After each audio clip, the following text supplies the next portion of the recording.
प्यारे दोस्तों, रमजान बरकत और रहमत का महीना है जिसमें मुसलमान रोजा रखकर अल्लाह की इबादत और तकवा में इजाफा करते हैं। लेकिन क्या आप जानते हैं कि रमजान के रोजे मुसलमानों पर कब फर्ज किए गए? क्या रमजान के रोजे सिर्फ इस उम्मत के लिए हैं या पहले की उम्मतों पर भी फर्ज थे? हजरत आदम अलैहिस्सलाम, हजरत नूह अलैहिस्सलाम और हजरत मूसा अलैहिस्सलाम किस तरह से रोजे रखते थे? क्या आप जानते हैं कि हजरत दाऊद अलैहिस्सलाम का रोजा रखने का तरीका सबसे अलग था? आखिर वह कैसे रोजा रखते थे? हजरत मरियम अलैहिस्सलाम का खास रोजा क्या था और यह आम रोजों से कैसे अलग था? क्या हर उम्मत के रोजे रमजान की तरह 30 दिन के होते थे या उनमें कोई फर्क था? हजरत मूसा अलैहिस्सलाम को कितने दिनों तक रोजे रखने का हुक्म मिला था? क्या आप जानते हैं कि हजरत मरियम अलैहिस्सलाम हर महीने कितने दिन रोजे रखती थीं? क्या रमजान के रोजे सिर्फ भूखे प्यासे रहने का नाम है या इसका मकसद कुछ और भी है? क्या आप जानते हैं कि रमजान के महीने में सबसे पहली बार कुरान कब और कहां नाजिल हुआ? रमजान के महीने में आसमान के दरवाजे खोल दिए जाते हैं। इसका क्या मतलब है? क्या आप जानते हैं कि यहूदी और ईसाई कौमें भी रोजा रखती थीं, लेकिन उनका तरीका क्या था? इन तमाम सवालों के जवाब आप इस वीडियो में जानने वाले हैं, इसलिए आपसे गुजारिश है कि वीडियो को आखिर तक जरूर देखिएगा। तो चलिए वीडियो शुरू करते हैं।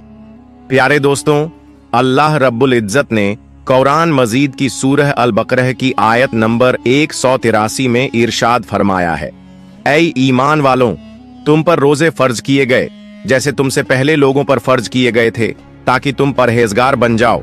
इसलिए हमें इस महीने का एहतराम करना चाहिए और पाबंदी के साथ रोजे रखने चाहिए। दोस्तों, रमजान में जब कोई रोजेदार रोजा रखता है और अल्लाह ताला के हुक्म को मानकर सब्र करता है तो अल्लाह ताला उस रोजेदार को सब्र का बदला अता करता है।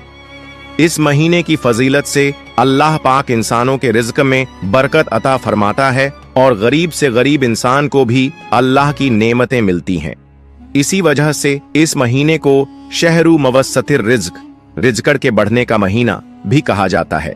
दोस्तों, हर मुसलमान इस महीने में खास तौर से हर गुनाह से परहेज करता है और जब तक अल्लाह का हुक्म नहीं होता तब तक कोई भी चीज खाता पीता नहीं है। अगर हम ऐतिहासिक और मजहबी हवालों से देखें तो हमें पता चलता है कि हजरत आदम अलैहिस्सलाम के जमीन पर आने के बाद से ही रोजे रखने की शुरुआत हो चुकी थी। बताया गया है कि हजरत आदम अलैहिस्सलाम हर महीने 3 दिन रोजा रखा करते थे। यह भी कहा जाता है कि वह इन रोजों को जन्नत से जमीन पर आने के बाद तौबा के तौर पर रखा करते थे। इस तरह पूरे साल में 36 दिन रोजा रखते थे। हजरत आदम अलैहिस्सलाम के दौर में हर महीने की 13वीं, 14वीं और 15वीं तारीख को रोजे रखे जाते थे। ये वही तारीखें हैं जब चांद पूरा और रोशन होता है, जिसे हम 14वीं का चांद भी कहते हैं। इसके बाद जब हजरत नूह अलैहिस्सलाम का जमाना आया तो उन्होंने भी हजरत आदम अलैहिस्सलाम के तरीके पर हर महीने 3 दिन रोजे रखे, वह भी इन्हीं 3 तारीखों पर। लेकिन हजरत नूह अलैहिस्सलाम ने इन रोजों को तूफान ए नूह से बचने पर अल्लाह का शुक्र अदा करने के लिए रखा। लेकिन हजरत दाऊद अलैहिस्सलाम का रोजा रखने का तरीका इन सबसे अलग था। वह 1 दिन रोजा रखते थे और 1 दिन इफ्तार करते थे, यानी पूरे साल में आधा साल रोजा रखते थे। इसके अलावा हजरत सुलेमान अलैहिस्सलाम हर महीने 9 दिन रोजे रखते थे। ये रोजे 3 दिन महीने की शुरुआत में, 3 दिन महीने के बीच में और 3 दिन महीने के आखिर में होते थे। हजरत इब्राहीम अलैहिस्सलाम भी हजरत आदम अलैहिस्सलाम के तरीके के मुताबिक हर महीने 3 दिन रोजे रखते थे। लेकिन कुछ रिवायतों में आता है कि हजरत इब्राहीम अलैहिस्सलाम पूरा महीना रोजे रखा करते थे। हजरत मूसा अलैहिस्सलाम के रोजे का तरीका सबसे अलग था। अल्लाह रब्बुल इज्जत ने उन्हें लगातार 3 महीने तक रोजे रखने का हुक्म दिया था ताकि वे अल्लाह से मुलाकात और हम कलामी बात करने का शर्फ हासिल करें।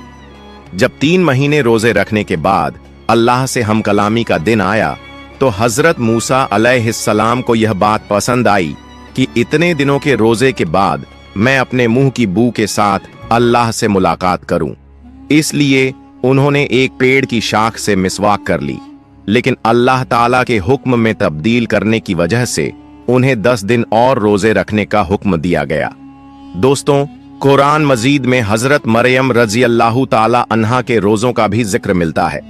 हजरत मरियम रजी अल्लाह ताला अन्हा का रोजा किसी से बातचीत न करने का था, यानी खामोशी इख्तियार करने का। दोस्तों, कुरान मजीद की सूरह अल बकरह की आयत नंबर 183 में यह साफ कर दिया गया कि हजरत आदम अलैहिस्सलाम से लेकर तमाम अंबिया अलैहिस्सलाम और फिर इमाम उल अंबिया हजरत मोहम्मद सल्लल्लाहु अलैहि वसल्लम तक हर उम्मत को रोजों का हुक्म दिया गया था। जैसे हर उम्मत के लिए नमाज का हुक्म था, वैसे ही हर उम्मत पर रोजे भी फर्ज किए गए थे। पिछली उम्मतों के रोजे हालातों के मुताबिक आज की उम्मत से अलग थे।